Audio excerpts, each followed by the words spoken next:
Friendo, Steve here. And Larson. And welcome back to Going In Raw, the only pro wrestling podcast you need to be listening to.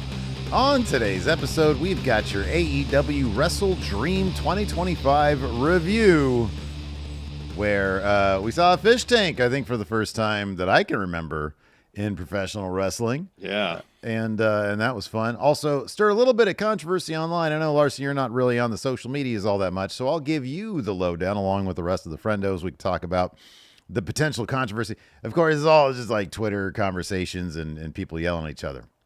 Yeah. So, thank you. I rolled the wrong pre-roll for the show, but it doesn't matter. We just cut that stuff out anyways. Yeah. So apparently it was muted. So it's no like, audio either. Yeah, whatever. You guys know the drill. Patreon.com/Steven Larson. Click join right here if you want a channel membership. For the people wondering, of course, tomorrow we've got our Raw review, but it's like one of those old Raw super shows. We're going to do a SmackDown and Raw review from this past Friday SmackDown. The big return of Ilya Dragunov went down. Also, we have an update on that particular episode tomorrow. I just want to give it a little bit more time, see if there's any additional updates on the whole AI controversy with WWE Creative. Well, let's stick to the controversy here regarding this main event at Wrestledream. Save whatever AI controversy is going on in WWE for that show tomorrow. So I know about what Sarah Stock had to say. Then you know the deal, Larson. Oh, that's kind of what it is. So pretty much. During the main event, the I Quit match, Mox versus Darby, saw all sorts of things being used by one competitor to get the other competitor to quit. We saw a skewer under the fingernail. Of course, Darby used the AEW flag. There was mace. There was a taser. Fish tank. I was getting to that. But one spot specifically really seemed to upset former AEW coach Sarah Stock. She took to Twitter, voiced her complaints about the aquarium fish tank spot, saying this, quote, "Anytime I see attempted murder in wrestling without a disclaimer, regardless of the company, my opinion remains the same. It's dumb." Well, she preceded that by saying, who should stop that, because somebody like AEW posted on their Twitter a GIF of that happening. She said, who should stop this? Mothers. She says, with their remote control. I thought she meant like Darby or Mox's mom. Yeah, they should come in. I quit on behalf of my son. Yes. Throws in the white towel like, Trent Seven. Yes. Says, this is worse than the plastic bag over the head. Kids are going to end up dead trying this stuff at home. I will say this, end quote. This is me now. I'll say this. I feel like if you're going to go the route of the mother situation, no, your kids are gonna, because father's not around to turn off the remote control. Apparently, mom's at home with the kids. It's 2:00 in the afternoon. They just got back from school. Pop on the main event of Wrestledream. Who's going to school on a Saturday? All right, fine, whatever. It's midnight. Saturday evening, no less. It's 1:00 in the morning. And the kids are up with mom. Dad's asleep, or he's out getting his load on a Saturday night. And the kids, they're watching this go down, and they're like, oh, man, now I'm going to go. We got a fish tank here with Gary. This dude's been around. Our goldfish has been around since 2017. It's wild. That's pretty crazy. So I'm thinking Alabama's here. She's going to be like, dunking the cat in that freaking fish thing after seeing this business. Thank goodness she's not an AEW fan. She's a Fedmark. And so, but I do think that there's been more like worries over the decades about like plastic bags and kids as opposed to fish tanks and kids. What do you think about this? Do you think mothers have to be concerned about AEW? I mean, when I read the quote you read, my first thought is like, how many kids are actually watching pro wrestling these days? Not a lot, to be honest with you. Not a lot. Bama's got one friend who's going to Raw tonight. Yeah. Very excited about that, too. She was told that by her dad. I was like, ooh, I don't know about this one. That apparently Roman Reigns might be like in a dark match or might be showing up tonight. Interesting. But, yeah, I don't know. I don't know. I mean, I would like to hope that people know at this point that if someone's head is underwater long enough, bad things happen. That was like the implication here that Mox was like, all right, I got to threaten Darby with Merthyr. Yeah. To get him to quit. Yeah. Yeah. I mean, yeah, honestly, I thought the plastic bag spot was worse is the right word, but because like you said, there's so much about what you hear about the dangers of plastic bags. Yeah, you're not supposed to put them in when you put your kid down to sleep in the little bonnet or whatever it is, the crib. You're not supposed to put a plastic bag in there. No, you're not supposed to put a plastic bag in there at all. I think that's one of the things you're not supposed to do. You're not supposed to do. But you don't see ads about, hey, don't put a fish tank in the bassinet with your baby, because we all know that. Yeah. Yeah. We don't have gills. Leg hair here in the YouTube chat says, to be fair to her, there were wrestlers within AEW saying it was a show you could bring your family to like 2 weeks ago. Here's the thing, man. Yeah, I don't know. I would not bring my 10-year-old to a wrestling show unless it's like Action Coast Wrestling, because she had a really good time. Show, yeah. But part of majority of the reason why is because there's always jerk wrestling fans that make things uncomfortable for everybody. It's them. It ain't what's going on in the ring, Although AEW's prices are coming down, the ticket prices for Raw tonight are down 20% from what it was previous. Mm-hmm. Attendance is down like 20%. But yeah, I think that you're fine bringing your family there. It's all fakey fakes. And that's what I've taught my kid. It's like, hey, this is all performance. They're all agreed to this stuff in advance. Yes. Now you allow yourself to get lost in the story and you're fine. I mean, in that sense, it's not too dissimilar from a TV show or a movie where they're building a world. This is a fiction that we have presented to us. These are trained professionals who have agreed upon these spots. Yeah. There's coordination. I'm sure there's, the conversation beforehand. How long do you feel comfortable having your head submerged in water? 30 seconds? Gotcha. I'll pull you out 30 seconds. These conversations had to have happened because in the world of pro wrestling, so much of it is based on trust. You have to trust who you're in the ring with to not put you in situations where you can get hurt. And they do the same and you have to do the same for them. Yeah.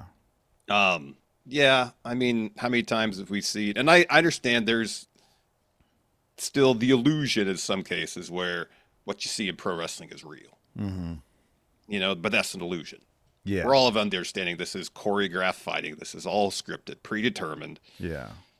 And how many times in a movie have you seen a scene where someone gets their head dunked underwater? Yeah. I'm not worried about kids going out and doing that because they saw it in the movie. And look, here's my thing. Whenever I hear that, and I understand what you're saying. I 1,000% do. You could turn on TNT and watch some, action movie and see 10 times worse stuff. I get that wrestling is a simulated sport, and so it's supposed to be a bit more believable than, or at least you're supposed to imagine that, oh, this is a real deal going on. Yeah, if you have kids that you haven't illusion told, that it's real. Yeah. Right, exactly. As opposed to a movie where it's edited and all that kind of stuff. Yeah. But I'll be honest with you, I have I think a better case to criticize this match on any type of what Sarah Stock is saying here could be effective when it's Darby's going to have a really rough late 30s and early 40s and 50s and a gnarly 60s.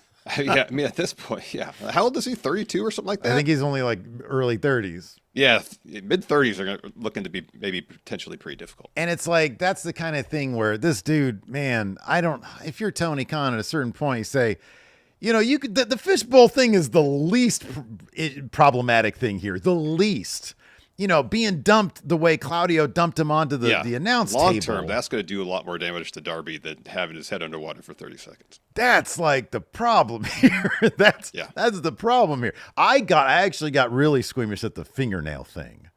I was really? Man, that sucks. I mean, as painful as that be, you could lose a fingernail, long-term damage. It hurts like hell. Oh, I believe that. I'm more worried about Darby getting dumped the announce table and then having a ruptured disc in his back from that. I'm just talking about being squeamish in general. I have no idea what it's like to be dumped. I know what it's like to accidentally get something under your fingernail. It sucks. Darby, here's the thing. Mox wasn't shoving that thing under Darby's fingernail for real. Oh, dude, some of it. Look, I know he wasn't doing it as much. You do this shit. He had his hand there. No. They showed, man, that was on camera. That fucking thing was under his fingernail. Do not minimize the pain Darby felt on that spot.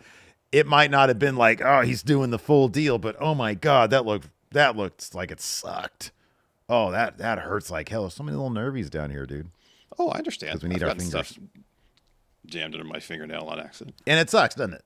Yeah. Oh, it's not fun. Bad. Yeah. But I can imagine getting flung onto an announce table made of wood. Yeah. Would A, hurt, maybe just as bad, and B, potentially cause long-term damage. Worrying about your kids being stupid. And I think Sarah's even said, I don't think she has kids. So it's like, she should be rest assured if she ever decides to go down that route. Kids are kind of smarter than that, for the most part. Plenty of dumb kids out there. And, I'm sure as we know, as you've seen playgrounds, for example, evolve into much safer things than they used to be in our day when it was like, there was like a huge leap between like the 1980s and like the 1990s or 2000s. Yeah. Because back in our day, it was ostensibly the same as like the 1500s playgrounds. Well, it was, the playground apparatus, but usually it was just on pavement. Mm-hmm. Yeah, right. Or if you're lucky, maybe it was dirt. Well, dude, you remember the merry-go-rounds that we had back in the day, that they don't make those anymore. Death traps. Because those things, you off. Yeah. There's nothing, well, not only that, you remember like you try to get on one of those things, if it's like 30 miles an hour, you hit your head on that thing, you're done. You're done so, you know. Yeah. No, playgrounds back in the day, brutal. Survival of the fittest. Yeah. Yeah, that's what it is. Well, I don't know about that, but anyways. Yeah. Yeah, I think kids are savvier about stuff. I like to hope that parents have conversations with their children about these types of things too. You'd like to think. So I don't know. When I saw that, I was like, this is part of the fiction. They're professionals. Yeah. I think kids are a bit savvier about that kind of stuff. So I think they'll be fine. I think the kids will be fine. Overall, though, in terms of that particular match, not really too different than what you'd expect from, one of the AEW hardcore affairs. Probably actually a lot lighter. A lot of respects, fairly tame. Yeah, compared to what we've seen in the past. Yeah, no syringes in the mouth or any of that kind of stuff. I do think that I'll say this iteration of Mox in this particular feud, what I saw from him in the match, I really thought was entertaining as hell. I think when he is being melodramatic, when he is kind of playing, a bit of the clown role, when things are falling apart for him, I enjoy his character performance. When he is sort of generic badass good guy, I could not be less interested in that. But when he is kind of, borderline silly movie villain, I think he's very entertaining. I was incredibly entertained by this match, and I thought it was a lot of fun. And I thought Darby, especially the Sting bit, obviously was great to see. Old Sting out there was great, but Darby ending it with that, basically putting that flag over his head and like it becoming a part of him. I thought that was great. It was cheesy, but I thought it was wonderful. I thought it was really good. Yeah, I appreciated that. For this particular feud, Mox added a little bit of dimension to his character, and specifically during this match. At points, saying, he said to the ref, "You don't care about what happens to Darby. These people don't care about what happens to Darby in this match. I'm the only one that cares." It's like kind of the first time we've seen Mox somewhat, I'm going to use the word hesitant, but that kind of hesitant to go too far with things because he feels there's a measure of kinship between himself and Darby. Sure. And he doesn't want to wreck him. And it's been reciprocated by Darby. He says, every day I've thought about joining the Death Riders, but I can't get past the Danielson stuff where he was your brother and you turned on him and you do the same to me. Mm-hmm. Yep. Part of me wonders too, we saw during their first match, the coffin match, or their previous match, the use of the plastic bag. And it didn't lead to Darby getting the win, so I kind of wondered at the time, all right, what's the rationale for that? What's the reasoning? Is it a situation where Darby has to kind of remain true to himself, whatever that means, to get the win over Mox? I think there'd be a certain measure of interesting narrative symmetry with using the same implement that kind of kicked things off to end Mox's reign of terror, as you will, if you want to call it that. But I wonder if they thought, well, we'll have this moment with Danielson at All Out with the plastic bag, but we want Sting involved in the finish here. And yeah, there's probably a way you could make that all work out. But I guess maybe they didn't want the story beat with Danielson and necessarily overshadow the story beat with Sting here. And so they went the route with the aquarium. I just kind of felt like the the one kind of fault I would have for this match is, given all that happened prior and all that we've seen Mox go through before, a scorpion death drop in a little puddle of water, and he taps out immediately. Well, it was preceded by Darby getting his ass handed to him for a good 20 minutes. Yeah, 25 minutes. Most of this match. Yeah, a good majority of this match. And then, a couple shots with the bat. One scorpion death lock. All right. Well, I guess the idea is Mox isn't the tough guy that he makes him out. No, I totally understand that. Totally understand that. But we've seen him get choked with, a length of chain, twice? And okay, that I believe. I mean, that's you could die from that. Yeah, right. No one's going to die from a scorpion deathlock. I don't know about that. I mean, it's a move so powerful, two of the all-timers had their own versions of it with the exact same thing. Yeah, but different names. Devastating each time. So that's why I thought if there might have been... his face was in the water. There was maybe an eighth inch of water there, Steve. He rests his chin on the mat. He's not getting his mouth anywhere near water, okay? Dude, you've clearly never been in a scorpion deathlock. Just do a little bit of a push-up, and you're fine. You're going to do a push-up while you're in a scorpion deathlock? How many times have people done a push-up in a scorpion deathlock to try to get to the ropes? It happens all the time. In a sharpshooter, maybe, not a scorpion deathlock. Go back in the annals of WCW. You'll see at least one person doing a push-up to try to get leverage to get to the ropes. Well, not everybody's the total package Lex Luger, man. No, I don't necessarily disagree with you. My bigger issue is simply a production one, which is AEW's kind of thing. And somebody needed a goddamn microphone in front of Mox's face to hear us say, "I quit." Now, we needed him to growl, "I quit." Oh, yeah. That's part of it, too. And we didn't get that. That's my main... I totally understand what you're talking about, but it kind of tracks with Darby matches, Yeah. I guess, and part of that, too, with the finish is maybe if he was in that Scorpion Deathlock for longer than 10 seconds before giving up, we could have had a little bit more of the drama. Yeah, I don't disagree. And I get it. Yeah. Mox is mostly talk when it comes down to it. We've seen in the past, he'll quit. We've seen it. Yeah. But you could still, for the sake of drama, milk the moment a little bit more. Milk it a little bit. At least give the camera time to get in position so we can see. Because, if this is it for Mox as leader of Death Riders, it's kind of a huge moment. It's a deal. Do you think, okay, well, before we get to that question, because I have another question for you as well about this. We do have a sponsor for the show this week, so why don't we talk about them first? Let me make sure I got my notes up here. So, okay, cool. I do have my notes up. All right, let's do it then. This episode of Going in Raw is sponsored by Cash App. Steve, there are some things in life that I just can't stand. For example, things such as wind. I don't like wind. I know you hate wind. Stinky cheeses. Oh, I love me some stinky cheeses. They're so good. And overdraft fees. Oh! I can remember back when I was working my very first job, getting my first paycheck even. Oh, yeah. And I got hit with some outrageous overdraft fees that basically ate up an entire day's work. Ugh! All $13. While I enjoy myself some stinky cheese, I love the blue cheese, Larson. We can agree on overdraft fees, man. They do stink. Thankfully, Cash App does more than you think when it comes to having your back and making sure your money stays your money. If you direct deposit at least $300 in paychecks each month and use the Cash App card for purchases, you can unlock up to $200 in free overdraft coverage. If you overdraft unexpectedly, there are no hidden fees. Manage your money on your terms and take advantage of free overdraft coverage up to $200 on Cash App today.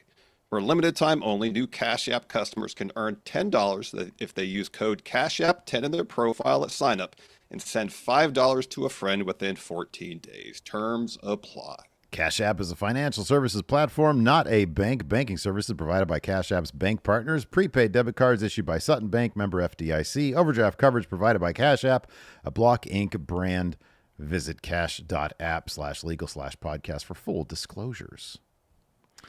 So you were just saying, what were you just saying? I have a question here, but you were just saying something. Oh God, what was it we were just talking about if this is the end for the Death Riders. Oh yes. Oh my God. Oh, it's it's Monday, baby. It's Monday. This is why we don't. Right. This is why we don't do the shows after they're done for AEW, because if you think this is bad, imagine us at 1 a.m. Eastern time. I mean, I don't know. This is the problem with that question. They have never really explored the dynamics of the Death Riders, and so it would have been great to have seen Claudio observing Mox backstage segments or whatever, looking at him being like, man, I don't know if this guy is cutting it as leader anymore. But we don't get that. We don't get, Pac comes back, looks a little bit different, but he doesn't say anything. You know, the biggest one is Marina Shafir. You know, if we had seen any amount of like her questioning whether or not Mox is fit for it the way we used to with the Bloodline. And, you know, the only reason I bring up, you know, the Fed is because they did that particular story pretty wonderfully. Yeah. Where you have every single character in the Bloodline had, you know, their own motivation, their own ambition, their own, you know, doubts, their own questions. And we never have gotten that with the Death Rider. So I have no reason to believe, because we haven't seen that they would have any reason to doubt Mox. You know, I don't know. Wednesday will be interesting, I guess. And just in terms of what Darby laid out ahead of this is, I would take everything from you, John. Mm-hmm, yeah. You know, obviously John's not champion anymore. And part of that, too, is losing his crew. Yeah. So, I mean, as part of Darby's stated missions, maybe instead of this being the culmination of that, now that the Death Riders, even though they've seen it at least twice before, that Mox quits pretty quickly. Maybe this is kind of the inciting incident which puts the doubt in Team Death Rider's mind about Mox's ability to lead them. And then there's more story to tell in terms of Death Riders falling apart, as opposed to Wednesday, they all go to Mox and be like, yeah, you're no good. You're out. Yeah, right. There needs to be a process for that. You know, it can't just be like, oh, everybody suddenly realizes that Mox is kind of crap. You know, there needs to be that organic process that we can see, which I don't know if they'll do that or not. I still like, you know, the Death Riders as they are today. I find them pretty entertaining. My question for you is this: watching Darby raise that AEW flag, and in the main event, do this, put Mox away with an I Quit match. Having seen this Hangman Adam Page, Samoa Joe stuff, kind of undercooked, especially given the talent involved. Yeah. He loses the match straight up. Takes, what was it, like 3 buckshots? Yeah. Then they're trying to do the respect thing. The ops come down. Joe, you know, they turn on him. Or turn on him. They turn bad. Yeah, heel turned by the ops, yes. Right. They lay out Hangman. Joe starts saying things like, you're not worthy. Well, you just got your ass handed to you, dude. So I don't know where that's coming from. Except, we want bad ops now. Yeah. That title situation is kind of undercooked. Should they have waited for Darby to come back and this whole Mox Darby shit? Should that have been for the AEW title? Should he have been the guy? Given how that feud is pretty entertaining and there's a lot to it, the Hangman stuff right now anyways, Well, I think there's 2 things. One, the build up to Hangman winning the title all in was really good, and his title win was awesome. It felt like a cathartic moment, both for Hangman as a character and also for AEW at large, because we're no longer under the thumb of Mox and the Death Riders. And if you put Darby in that situation, obviously not at all in because he wasn't free to do it. Say that happens here at Wrestledream. I think you get the same moment or similar moment, whereas yay, Darby wins. That's great for him. Yay, Mox is lost the title. It's out of the briefcase. That's all great. But you run into the same issue after the fact with Darby potentially what's next? How do you keep up that momentum? So we could be having the same conversation as it relates to Darby early next year, where he's 4 months into his title reign. I think it's less of an issue of who won the title and how they won it, and more so an issue of how does AEW capitalize on momentum after a huge moment. Now, the same thing applies to Darby here. All right, he finally beat Mox, something he hasn't been able to do. And if he succeeds in costing Mox everything, he breaks up the Death Riders, or he leads the process of breaking up the Death Riders. What's next for Darby after that? How do you sustain and carry on that momentum? Yeah, that is going to be a big question. And you're absolutely right. I think the gathering the momentum, or keeping the momentum going rather, after a big moment has always been kind of a thing for AEW. I think you can make the case for WWE in some respects, especially when the champion is a babyface. You have, so much of it is the chase. Yeah, it's hard to book a babyface champion, or at least traditionally it's been difficult for people to figure it out. And especially when the story is so much rooted in the chase to win the championship. Like with Cody, like with Hangman. Hangman wasn't just, I need to beat Mox. I need to beat Mox for this reason. Yeah.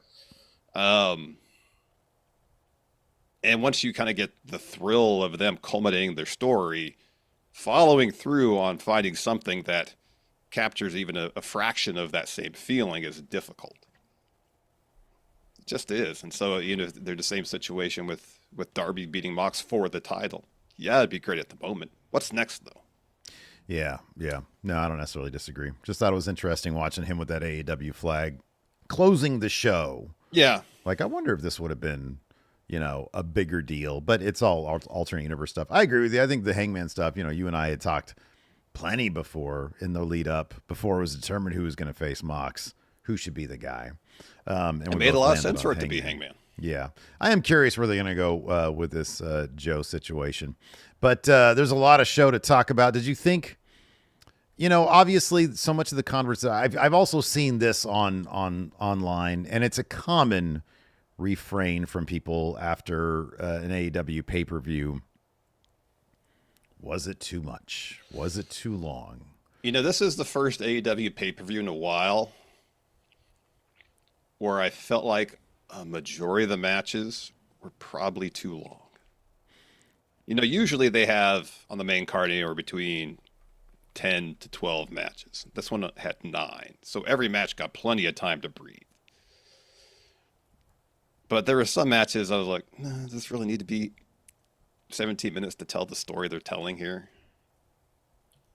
Yeah. Like as good as Mark Briscoe and Kyle Fletcher was, did it really need to be almost 25 minutes? Could they have been to tell the same story in a more efficient 20-minute match? The only one I felt that way about, and again, it's sort of like, I thought there was one match where that really stood out to me, and it was funny enough. It was like it featured my favorite spot of the card, and it was the tag title match. That was a 27-minute long match. And that match, like story-wise, didn't really get going until they started working over a Bandito's shoulder, and that was at least 5 minutes into the match. I have a hard time. The art guy here says the Young Bucks match is way too long. I have a hard one with that one simply because you and I, we were both trying to figure out how to watch the damn thing off the same account at the same time on YouTube, and it was like kicking us off. And so I don't know. I think it let that match somewhere in the middle. I watched the middle part like a bunch of times, so that felt really long. But it was like 20. It was a long. It did feel long. That's the thing about it. Pretty much all the matches just felt a tad long. You know what? Except Hangman Joe, which is like, this is really undercooked. And that was still 19 minutes. It was 19 minutes long. I honestly think that had more to do with the story going into it, or the lack thereof. Yeah. Man, I don't know. I've just sort of learned to accept. I can appreciate. Here's my thing about this pay-per-view. Every match deserved to be on the card. Mm-hmm. That was on the card. Every single one. Mm-hmm.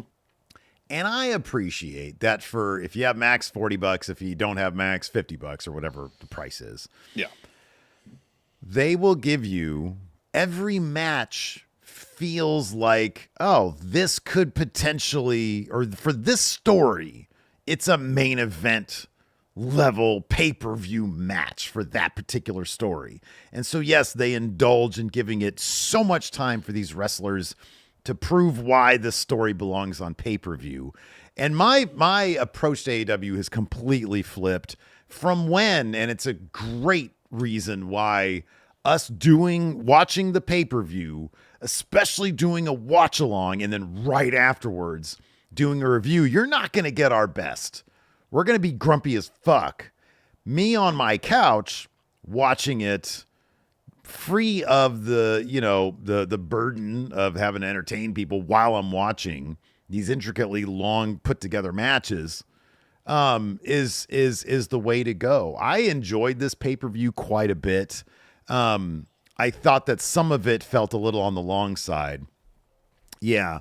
But overall, like shaving a couple minutes off here and there, I appreciate that they give you a lot for your money.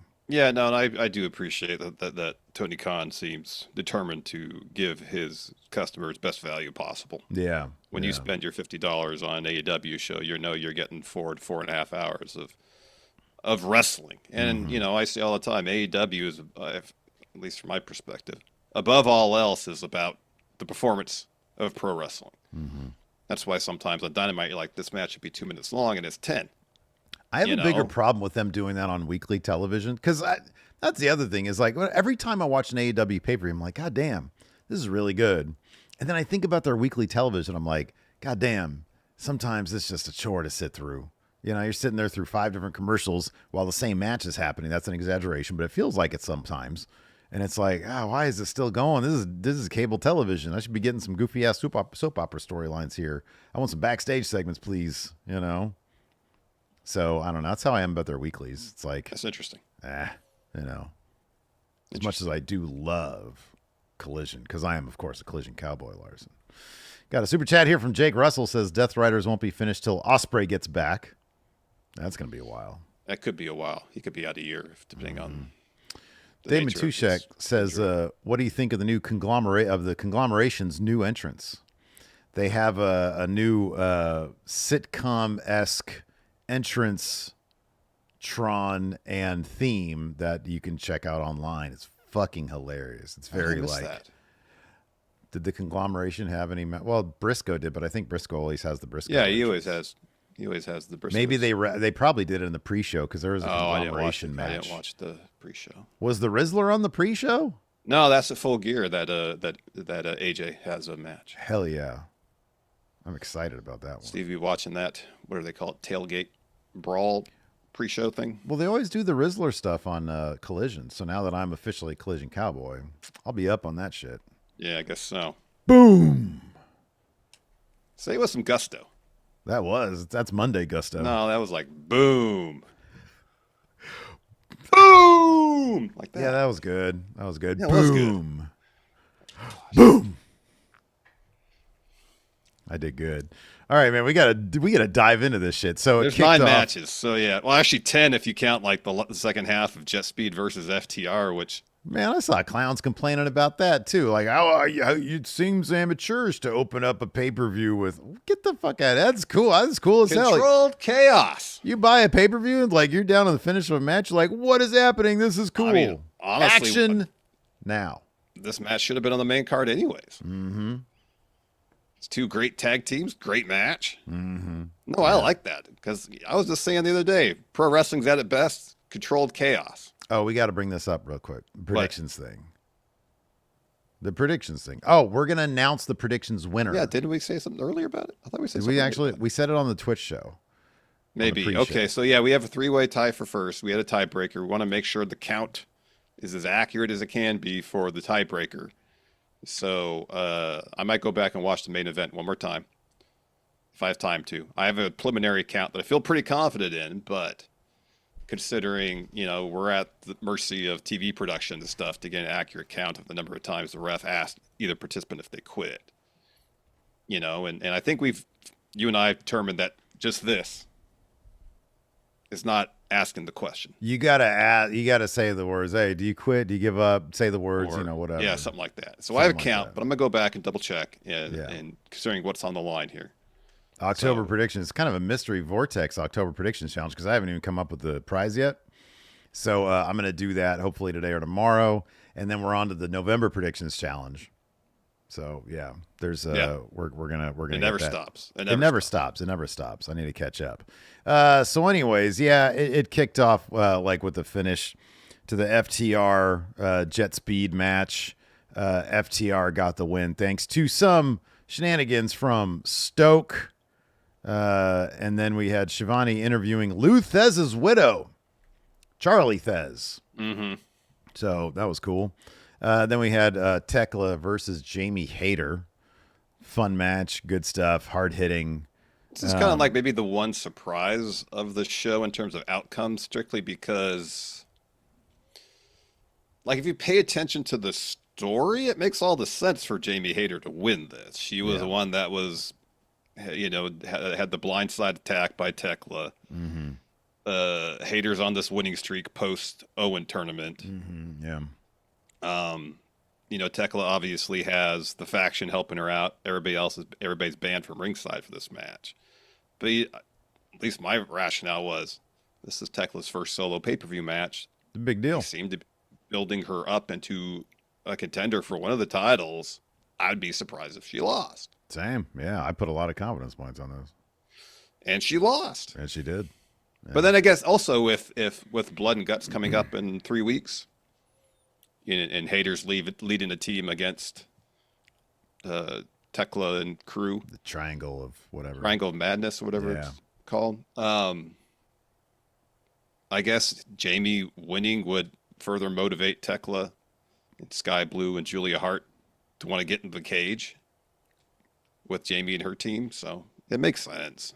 Sometimes AEW, Tony Khan takes his time.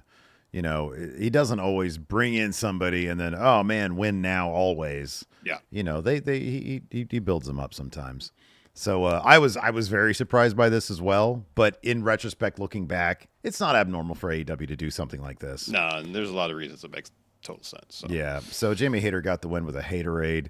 Queen Aminata showed up, gave her a hug, while Sky Blue and Julia Hart watched on from the stage. So, and that was interesting too, because Tekla at that point was kind of like at the foot of the ramp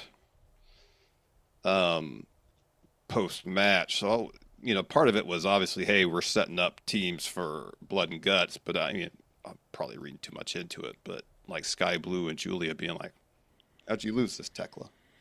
Yeah. Well, maybe they'll be like, you got to now prove yourself in Blood and Guts. That could be. Yeah. And if that's a subtle way of exploring some dynamics in the faction, heck yeah. Absolutely. 1,000%. They should do another parking lot promo. That's always a great way to build up mystique. Oh, yeah, where Sky Blue and Julia Hart speaking in monotone. Yeah. You hear the motorcycle tear by the parking lot. Larson, I will tell you this. I did not have the Young Bucks being my most entertaining act of 2025 on my bingo card. But God damn it, this Broke Bucks thing, they continually find ways to make me laugh with it. Mm-hmm. And especially Nick Jackson. Nick's facial, just his face in general, is such a wonderful canvas. Yeah, it is. For his frustration. He is so goddamn funny. And so they come out, they've got like their entrance Tron this time is like a computerized bank statement showing that they're overdrawn. They have insufficient funds by $32.17. And so their lower says, instead of the Young Bucks, the $32.17 bucks. And you got fans buying into it, offering them $1 on the entrance. Yeah. Some dude saying, hey, $20 for a photo. And they oblige. And he's like, come on, give me my $20 now. Give me my $20. And yeah, it was funny. It was pretty funny. And like their entrance theme was insufficient funds. Yeah. Transaction declined. Yeah. Over and over again. Transaction declined. Yeah. I don't know. It's silly. And it harkens back to the bum ass Corbin thing, which made me laugh as well. And so, of course, this match was for $500,000. There's a sack of cash. Mm-hmm. and yeah, I think the match was a little bit on the long side, but I thought it was still really, really good. There was the sections of this match that were really, really good. Mm-hmm. And then it would slow down. and then sections that were really, really good, and then it was Yeah. slowed down. Like the ending sequence was really, really good. I hate to say it too, like Jurassic Express, I was super anti them being back together. But the way Jack Perry is sort of morphed into oh God, what was the name of the Spider-Man villain? Kraven the Hunter. Like that's sort of how he's adapting his gear now to Yeah, the yeah, new yeah, version yeah. of Jurassic Express. All right, that's cool. I still hate that song, but I guess it fits them and Yeah, the crowd likes it. it's if Jack Perry is going to be kind of, we saw this again where he goes and unties the tag rope Oh, he's and still goes through cheaty, different. cheaty, yeah. Yeah, he's not above bending the rules a little bit. Yeah. No, the song doesn't fit. It doesn't fit. Yeah, I just hate that song in general. The song comes off as a nostalgia thing, even though it was only what 3 years ago. It does, yeah. But the crowd loves it, and they I love know. him, and I know. and you know, it's been a long time coming. So yeah, this was cool. Jurassic Express gets the win here with their finish, and then they grab the $500,000. They're about to leave because that money's there now. They turn around. They go back to the Young Bucks, and they're like, "Hey!" And I think I don't forget which one it is, but one of them pulls out like one of the stacks, offers it to the Bucks. Hey, you guys need this. I think it was Jack Perry. Was it Jack? Okay, that makes Yeah. sense. And so, but then Callis family, Archer, Alexander, and Mark Davis rush in. They put the beat down on Jurassic Express. They're like imploring the Young Bucks to help out with them to put the beat down on. They don't, but they also don't help Jurassic Express. They leave, and as they're leaving, Kenny's music hits. The blue jeans and the shirtless and the brown leather belt. Kenny comes down. Peak Kenny. And he's like, come on, go help the Jurassic Express. And they don't, of course. So he rushes to the ring. He helps him out, but he gets the beat down a bit. That allows Perry and Luchasaurus to get back up. The baby faces clear the ring, and so they stand tall. So, yeah. Do you think, I mean, you know, blood and guts, are we going to get like a men's and a women's? Is it possible we're going to get like the Bucks, Kenny, and Jurassic Express versus the Callis family? I think Tony Khan said something to the effect that there might be 2 blood and gut matches. I think that's what he said. Okay. All right. While not being confirmed. The only one that's confirmed is the women's match with Triangle of Madness Right. against Yeah. Jamie and I'd assume Queen Aminata Yeah. and others. Next up, we had Hurt Syndicate versus The Demand in a Tornado Trios match. There was some fun stuff here. The finish was interesting because earlier in the match, the Demand's strategy was let's take out Lashley and Shelton. They did that by putting them both through a table and isolate MVP because we know we could beat him because we've done it before. Right. Yeah. Didn't work out, so the finish sees Hurt Syndicate surrounding Ricochet, and then Bishop Khan pulls him out of the ring, and he says essentially, it's going to be me that you're going to beat. And they do. They beat him. They beat the heck out of him. Yeah. Lashley hits him with the spear, and Shelton covers. Yeah. And again, this is an opportunity for them to explore the dynamics amongst this faction and make it more interesting.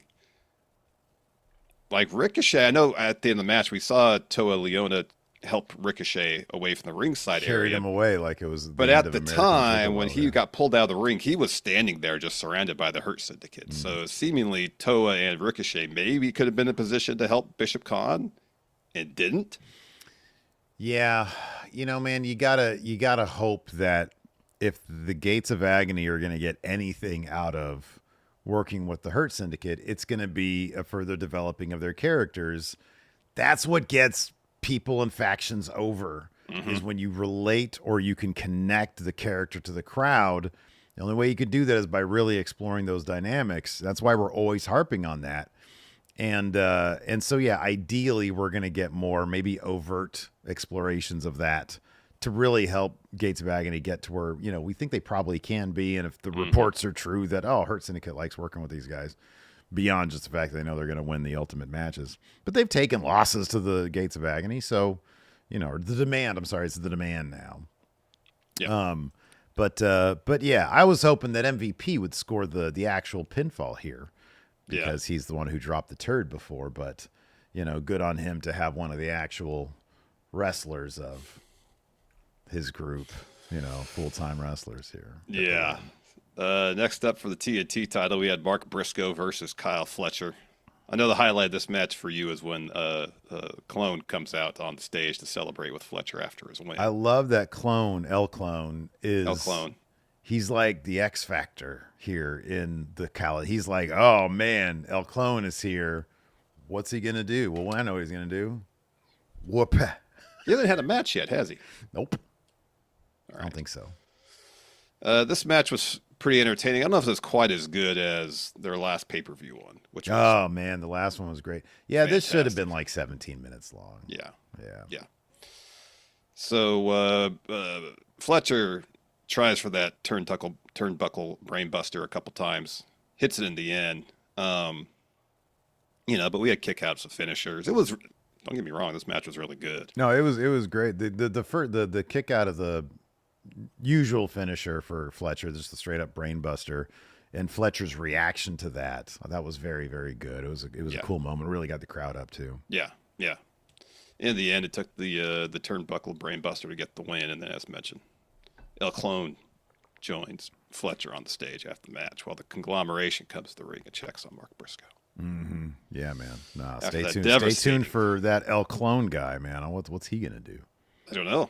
Just comes out and celebrates with the Callis family, apparently. That shit. Next up, we had Tony Storm versus Chris Statlander. Surprisingly, somewhat technical match, especially at the beginning, and it was a match from beginning to end where seemingly Statlander had an answer for essentially everything Tony threw her way. Mm-hmm. Maybe there's no clear statement that Statlander is the better wrestler right now than Tony Storm in this match. Yeah. That seemed to be what they were trying to accomplish. They did that. The Storm Zero attempt, the counter to the Storm Zero, where she just like put her hands down. I thought that was awesome because the crowd gasped at that one. It was like, oh shit, that was. And crazy. That's one of those things where Tony would get little bits of offense in here. Statlander always had an answer every single time. Yeah. And at the end, Statlander has Tony in a submission, and Tony starts to fade. She tries to escape, and then she yells to Statlander. I get the exact wording, but essentially, just finish it. Right. Just end it. Yeah.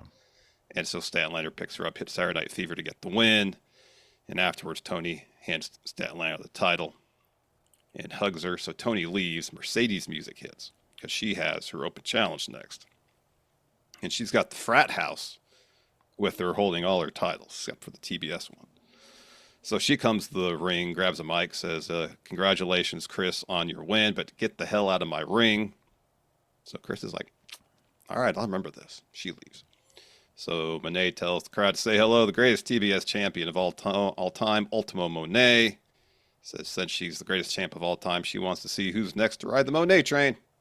Who in the back wants to put their title on the line against hers and Mina Shirakawa, the interim Ring of Honor Women's TV champion, answers the open challenge. Yeah, and then that's the match we got. So at that point, Mercedes was at 10. This brought it up to 11 because she gets the win here with her foot on the rope to get that win with a backslide pin. Yeah. And so she had to do a little cheaty to get the There win was a here. great bit where Mercedes hits the Monet Maker and Mina kicks out of that. Mm-hmm. Yeah. Match by match, little bit by little bit, they're really getting to the story of Mercedes just like barely eking out win after win. I wonder what it looks like on the indies because she won another one, I think like last night or something at WPW, I want to say it was. Yeah. To make number 12. Has 12. Dirty Rich here subbed on the Twitch. 58 months, Dirty Rich. Thank you, goodness, Dirty Rich. That's way too long. Says, when is this ridiculous belt collecting phase going to stop with Monet? 12? Come on. 12, 13, 14. 14. It's like LeBron during the Heat press conference. Not 1, not 3, not 4, not 5. It ended up being It's 2? coming. It ended up being like 2 for them, the Heat? Yeah, it was 2. They were to 4 straight finals and 1. They went to 4 straight finals, yeah. Yeah, they only won 2 of them. Mm-hmm. So, Mercedes gets the win. Confetti fires off. And then Statlander comes to the ring. And Mercedes is like, you ruined my moment. She takes a swing Statlander catches it and dumps Monet to the mat. More on that later. But first, tag title match. Probably the best match of the night, even though you probably could have taken 3 to 5 minutes out of it. Definitely, for me anyways, the moment that I laughed out loud and actually cheered for came towards the finish, which this entire match, Kazuchika Okada didn't care about the tag titles. No. He cared about one thing: showing up to Takeshita. Yeah. That's all he cared. Takeshita was here. He was serious. He wanted to win these tag titles. He wanted to win. You know what Okada does better than maybe anybody is have the most neutral expression and have it speak volumes depending on the situation. Yeah. Like the whole time that you watched during the match, he's got no expression on his face. Right, yeah. There's no excitement. Yeah. He's calm. He's confident. And that persists throughout until he accidentally hits Takeshita with a Rainmaker. And at first, he has a brief moment of kind of panic. Yeah. And then he starts laughing. As soon as that smile crept onto his face, I fucking laughed out loud. And he does the sly middle finger as Takeshita's rolling out. He puts his middle finger up as he's laughing at what he just did. Yeah. And it wasn't on purpose. It was on accident. Yeah. But he was so delighted that happened.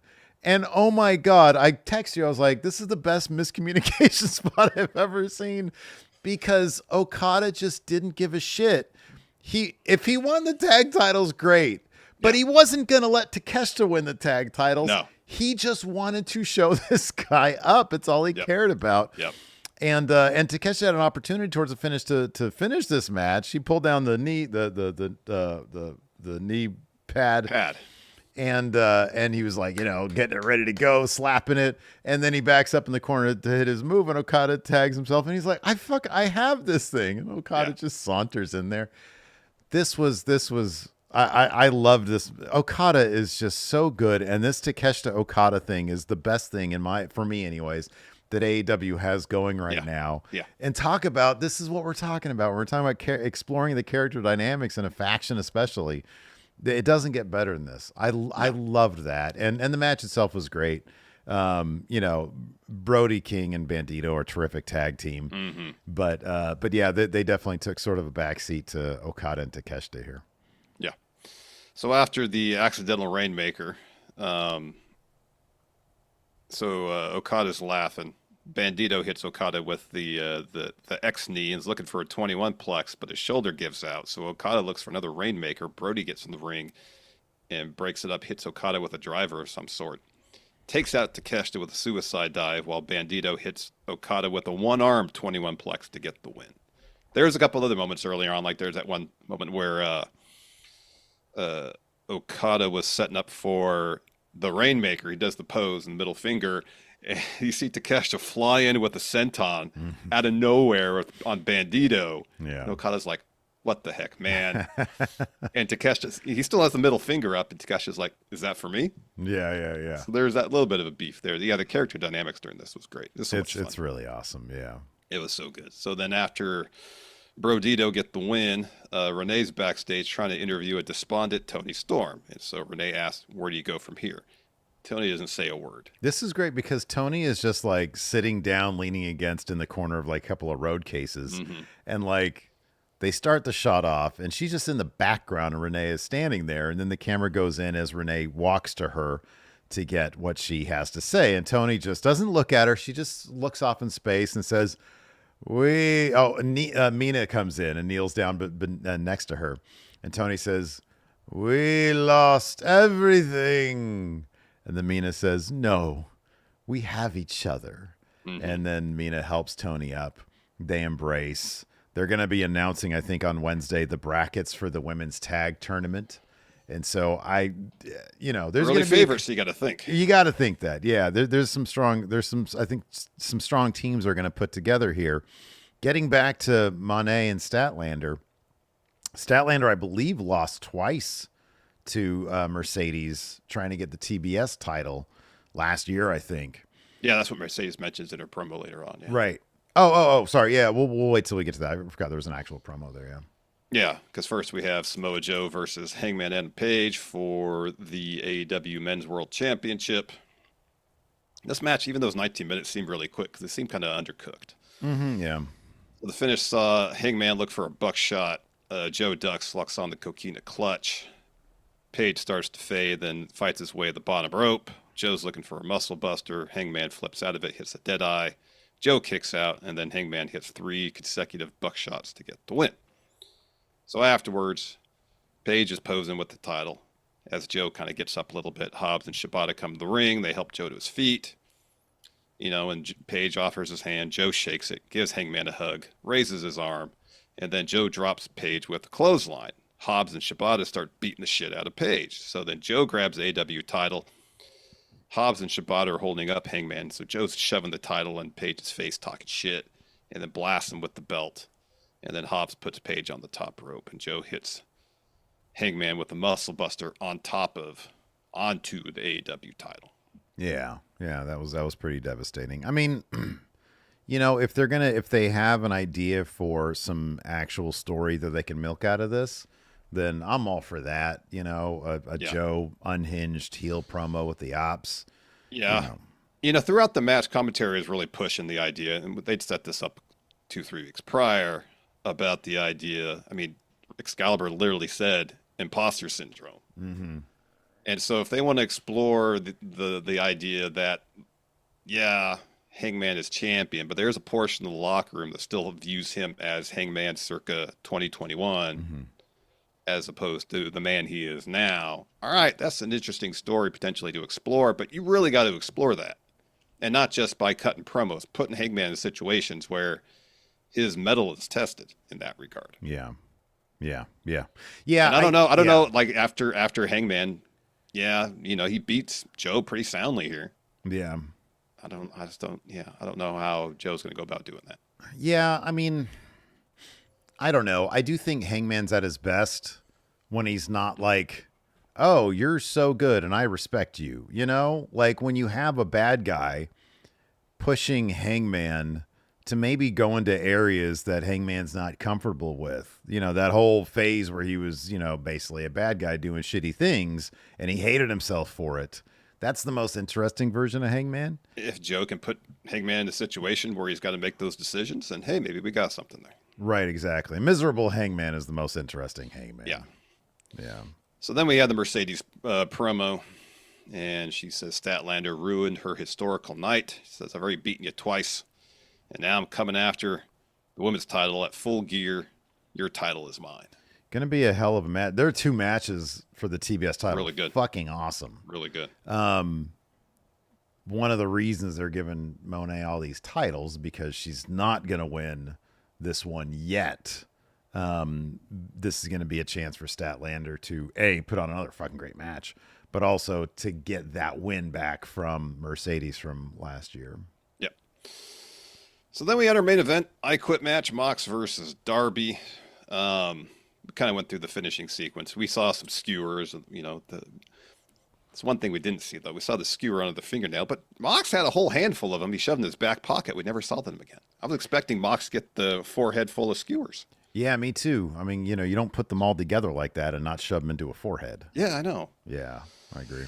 So then we had some mace. Darby shoots Yuta and Garcia with some mace. He douses Mox in lighter fluid. Prior to that, so Mox hits Darby with the cutter, and then Claudio throws Mox a towel, and he starts wiping the lighter fluid off himself. So then Mox gets the taser from Darby's backpack. Tries to tase Darby at first. Darby blocks. Marina hits Darby with a low blow. Mox tases him, follows with a stomp, gets the chair, hits a Death Rider on top of that. Darby still doesn't quit. Death Riders is setting up some tables on the floor. We got a Bulldog choke. After that's when Claudio picks up Darby and press slams him out of the ring onto the announce table. That spot always looks like it sucks so bad. It looks like it sucks. So then Mox hits a Death Rider through the table set up ringside, and it's after that where Mox is yelling, you got to quit. None of these people care about you. This ref doesn't care about you. I'm the only one that cares about you. Don't make me do this. So that's when Mox orders Claudio and Pac to bring the aquarium in the ring, and they got a couple of jugs. They fill the aquarium with water. So Marina puts Darby in the ring, and Mox dunks Darby's head into it. Pulls him out. Darby still doesn't quit. Ref asked him at that point. Mox dunks his head in again. Implores Darby to quit. Pulls Darby out. He doesn't. Dunks his head a third time. Pulls him out. Still not quitting. Lights go out. They come back up, and Sting's in the ring. Yeah. So Mox gets to his feet. Sting chokes him out with his bat. Claudio and Pat get in the ring. Sting blasts him with the bat, smashes the aquarium. Sting throws the bat to Darby and leaves. So Marina steps up to Sting and takes a swing at him. So Sting ducks, picks her up, carries her up the ramp. So Darby's pointing the bat at Mox, hits Mox in the back and leg, all over. Mox is like, yeah, when he's pointing at him, he like leans into it. He's like, come on, do it. Do it. Yeah. And so he does. Yeah. So then Darby grabs the AEW flag, chokes Mox with it, hits him with the Scorpion Death Drop, Coffin Drop. And at this point, there's, a pool of water that's wide, but again, maybe. Also, though, somebody noticed this in the chat earlier. Glass, because they had glass. Taken. Well, yeah, you don't say it like that. Be like, oh yeah, glass. That's horrible. So Darby locks on a Scorpion Deathlock, and Mox just pretty much gives up right away. Yeah, I mean, dude, again, I don't think milk it for the drama. Milk it for the drama, if nothing else. The Scorpion Deathlock. There's a reason the song said, "No man can escape the Scorpion Deathlock." Well, if you can't escape it, it means it's hard to escape from. Not necessarily the most destructive, debilitating submission hold. The reason it's so hard to escape from, because it's the most destructive, debilitating, whatever you were going to say there. Yeah, I did say it. Yeah. So yeah, no, perfectly normal. And that's your AEW Wrestledream review. I did put up during the review. I put up a question thread. I got it. Yep. I'm here on the YouTube. I think you got the Patreon. Am I correct? I do. Yes. All right. Dave Matushek says, with the conglomeration's new entrance feeling like a 90s sitcom, what other wrestlers should have something similar that feels goofy to them? I feel like once Mox is done with the Death Riders, he should have a fun, goofy. He's from Cincinnati. Do like a WKRP from Cincinnati type thing. He's a radio host. So many good theme songs back in the early 80s, late 70s on sitcoms. WKRP. Yeah, that's a good one. I'm doing something dead in Cincinnati. He's got his headphones on. He's in front of the mic. Yeah, well, yeah, he's like, what was his name? The dude with the mustache, right? Yeah. Howard Hessman played him. I forget the actual name of the character. Yeah, I don't remember the character's name, yeah. Was it Johnny something? Somebody in chat's got it. We have to have some boomer in chat knows that shit. Yeah. Yeah, Mox for sure. Mox needs a WKRP in Cincinnati. Oh, that's a great answer. Yeah, that's good. I'm living on the air in Cincinnati. Cincinnati, WKR, Mox. Jake Russell, super chat here, says at least Hook will have something to do now. Yeah, we might get some beef between Hook and the Ops now that the Ops are here. He was in the pre-show. He was in the tailgate. Yeah, him and Eddie wrestled and won. Not surprisingly against Frat House. Yeah, 3-minute match. Not surprising. Black Sail says if you could create a new special match type or stipulation, what would it be? Johnny Fever. That's right. Speaking of which, okay, so Mox becomes, because his name is John Moxley, he's Johnny Fever Mox. Yeah. And he invents a new match called the Fever Dream match, and both dudes drop some acid before the match. There we go. That sounds amazing. Holy shit. There we go. You're melting. Try to wrestle. Why are you melting? I have no idea what the experience is like. I've never dropped acid. Yeah, I've never used hallucinogens. I used to work at the old call center back in the day after college, and there was a dude I knew there who dropped acid on lunch and got back on the phone. It was a banking call center. And he got back on the phones, and because from what I understand, it takes a little while to kick in. And he said, "Yeah, man, I was midway through a call like 20 minutes after I got back on, and just everything started melting."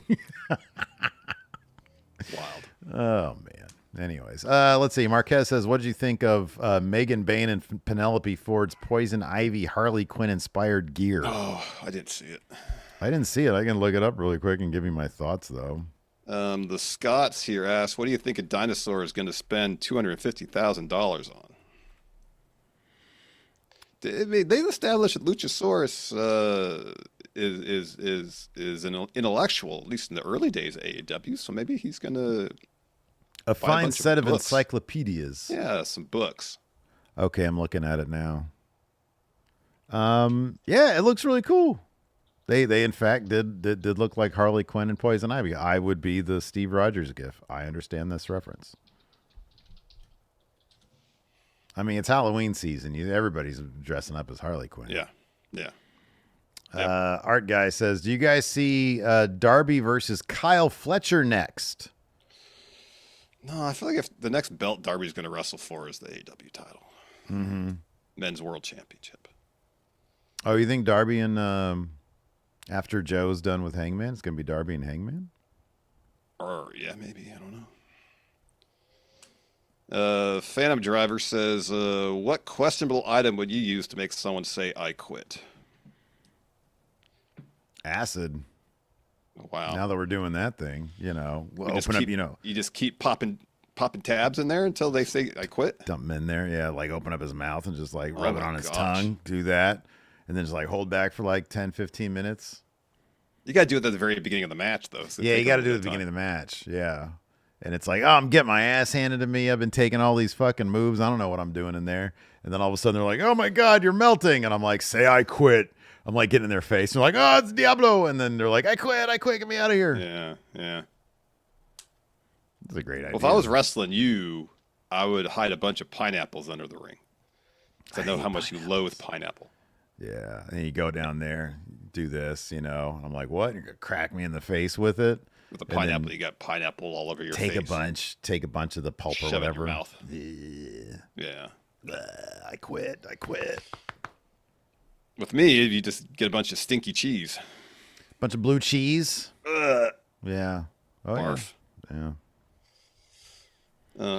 Greg Morris says, so with how quickly Mox taps out when he doesn't, why doesn't every opponent put him in a submission? That's a good question. I'd get a pair of, I'm still thinking of like making you quit. I'd get a pair of headphones, like the noise canceling ones, connected to like my iPod, and I'd play Van Morrison. Gosh. Hear the first few notes of Moon Dance. I give up. No. It's such a nice song. It's a marvelous night for a moon dance. Can't stand it. The sun of the skies. Ba-da-link, ba-da-link. Can't stand it. Can't stand it. DNC Digital with a super chat says, would you rather be the leader of an unsuccessful cult favorite faction or the least important member of a very successful... Oh, dude. I'd rather be the leader of an unsuccessful cult favorite faction. At least you're the leader of it. Because all the cool kids would like me. Like, if I got a cult following, Yeah, all the cool kids. It's like, what, Raven's flock? I'd rather be Raven than fucking, who's the worst member of the NWO? Well. Disco Inferno. Yeah. I'd rather be the leader of maybe not the most successful faction rather than being the pin guy in a really successful one. Yeah, no way. Alex Foster, this is a great question. If you guys were teaming up, how often would you accidentally be hitting finishers on each other? We would every match, and we would be hella cracking up. And not just that, the guy that gets hit, he'd be laughing too. Because that's our relationship. Times per match. That's our relationship. And at a certain point, we'd go overboard with it. And the other two people in the match, they'd be like, come on, you're supposed to be fighting us. Just purposely hitting each other with the finishers. Yeah, we'd go so overboard with it. Yeah. Overboard, completely. Yeah. We purposely just start hitting finishers on each other. It'd be hilarious. We'd be burying our own finishers. Just hitting them on the other person. All right, tag team. Yeah, exactly.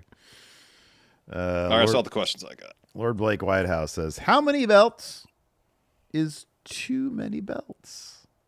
I don't think there's an upper limit. It's a trick question. There's no upper limit. Of course there's not. No. Absolutely not. Anyways, that's going to do it for the show today. Of course, tomorrow we've got our big WWE Raw SmackDown AI controversy debunked episode. So be sure to tune in for that. We're going to do it live at 11 a.m. Pacific, 2 p.m. 2 p.m. Eastern, yes. Eastern. I'm always like, what's 11 plus 3? 2. That doesn't make any sense.